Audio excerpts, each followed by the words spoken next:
Welcome, everyone, to the Meaningful Hearts podcast, where we discuss the everyday questions that make us or break us if we let them. With your hosts, Drew and Daniela. Take our hands and let's walk this journey together.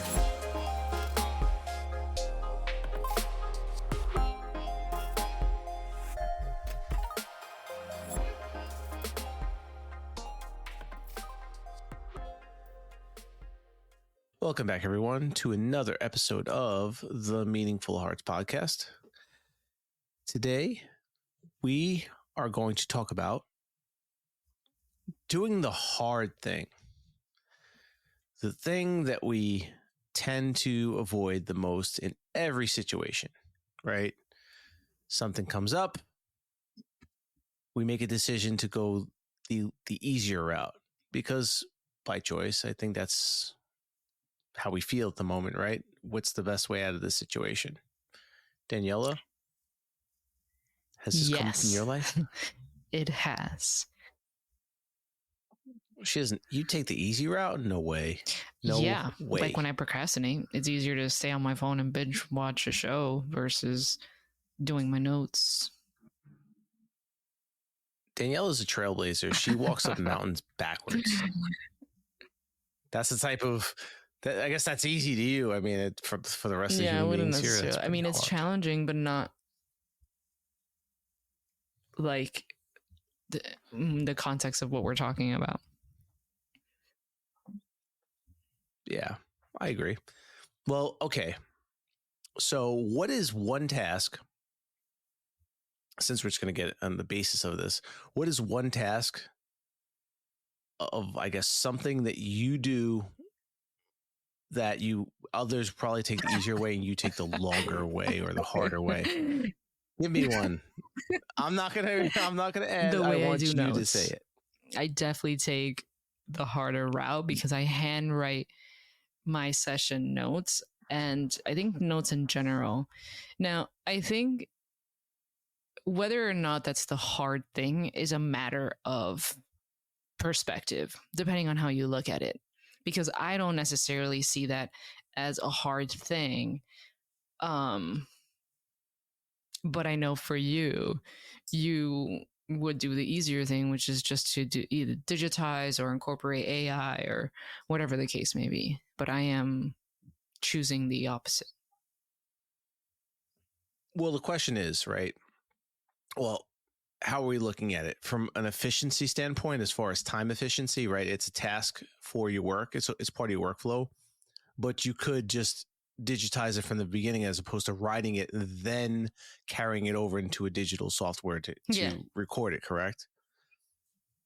Okay. So, I mean, I guess to your point, it's not efficient, but there's a reason why you do it, right? It's not just because you do love writing stuff down, but I think there's also another justification behind it. There's another justification behind it. I think it helps me with my memory.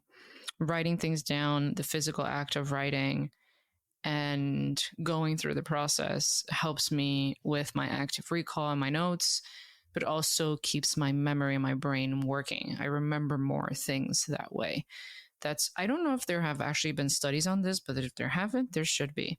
Students who take their laptops or their electronic devices into class, one, you're less likely to pay attention because you're easily distracted on your laptop. But two, when you digitize things, it's easier to just put them in your computer or whatever digital item you have and then completely forget about it.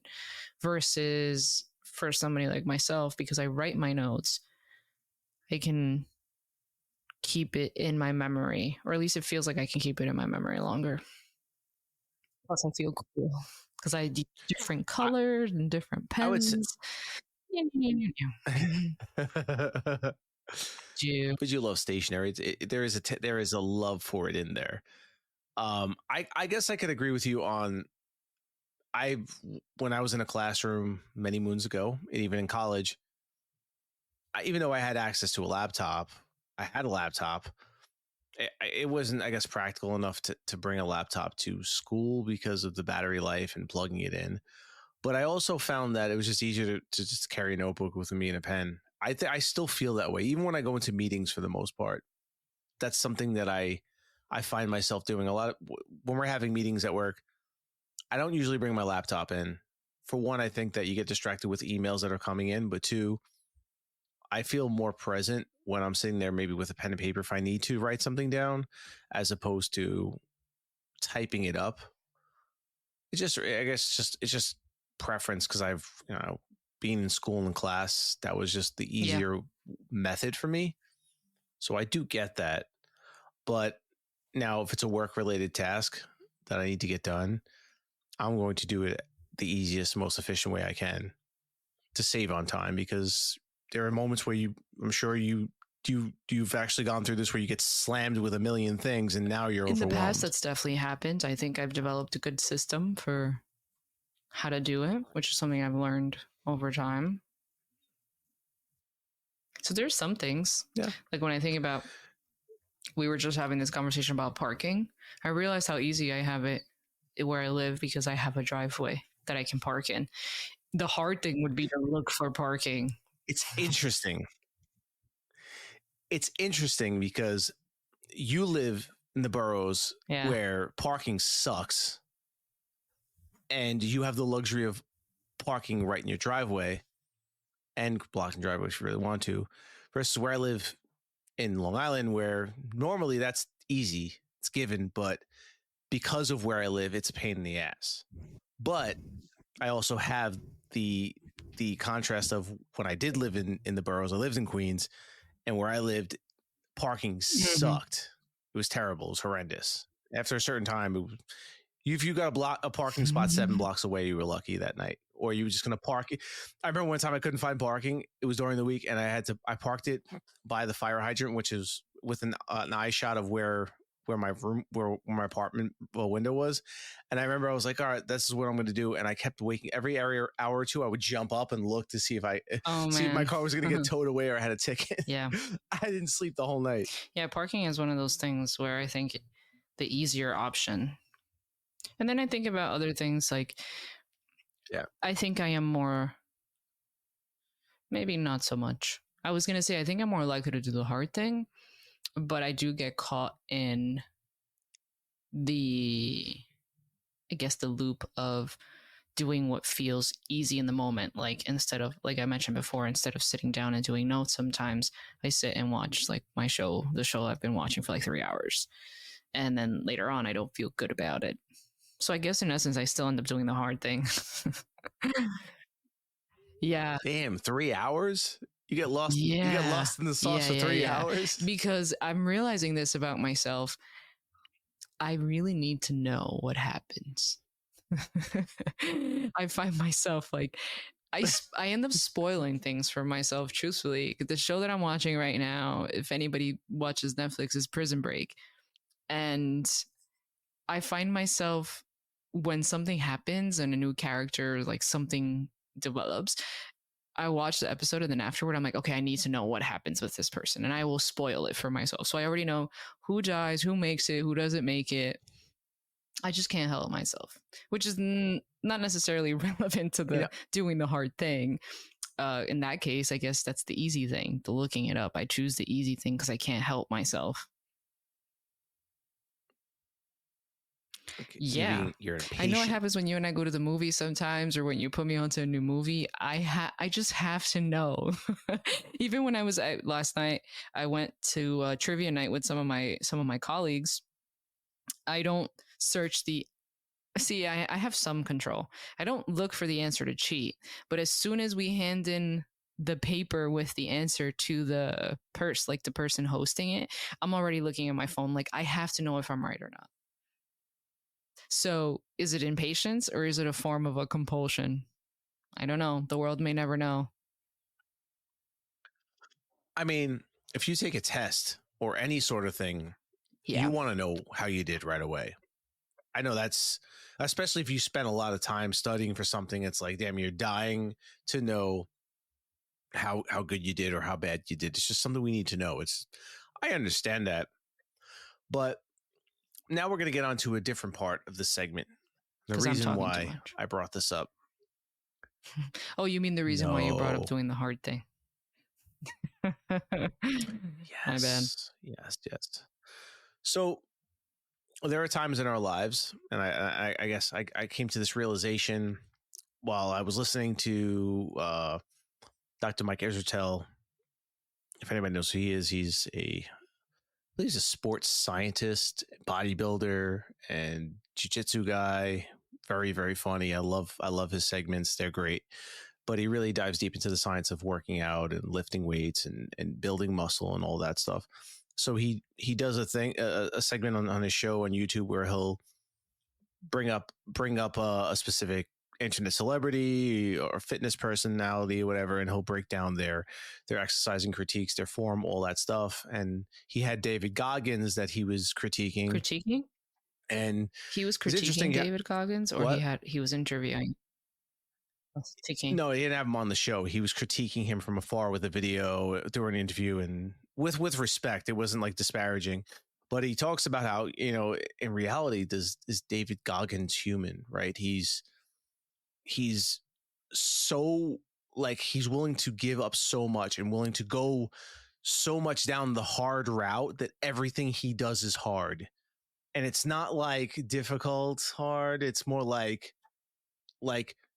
do this, then do that, then do this, and then do that. And then if you're still bleeding and you're still breathing, keep going, kind of thing. It's a very, very, very, very intense experience. And anybody that's ever experienced David Goggins, celebrities or people that have spent time with him are like, he's the real deal. He's not full of shit. He's off his rocker. Guy, I think, wakes up at 3 o'clock in the morning. And it got me thinking, to the point where it's like, he inspires people to stay hard, right? To like, yes, it's like, yeah, push through, like, just do the most extreme things. Just get off your ass and stop crying about it. But at what point is that counterproductive, right? At what point is applying this extreme nature to your lifestyle to the point where it's not actually serving you, it's working against you? Now, the reason why I brought that up is because I was thinking about my own life and the things that I'm experiencing and the shit that I deal with on a daily basis, and how I realize that I tend to choose in my career path some of the hardest things to do as opposed to the easiest things, or things that I think that will be beneficial in the future. But I do hit some brick walls. I hit brick walls often. I get beat up a lot in what I do. And it's like, damn, is this ever going to be better? Is this ever going to feel a little bit better than it does? And I come to realize that I don't think it is, but at the same time, I think, is this the path? Is this the path with most resistance that's going to yield the most reward? But how much of it, how much of what I'm wanting for myself and doing is like a suicide mission, or is it realistic? Is this what somebody who's making their path in life to something bigger than most people see? Is it worth it? Is it healthy? Right. And that's kind of brought up this whole choosing the path, right? Choosing the hardest thing to do, not choosing the easiest thing to do. Waking up at 5 o'clock in the morning and going to the gym versus, you know, going when it's most convenient for you, or when you're not as tired, and how often that happens versus the other. And it just brought up a lot. It just brought up a lot of these thoughts and made me think I think about those are pretty good, I guess, reflections to have, is thinking about how much of the hard thing and what's the limit within the hard thing.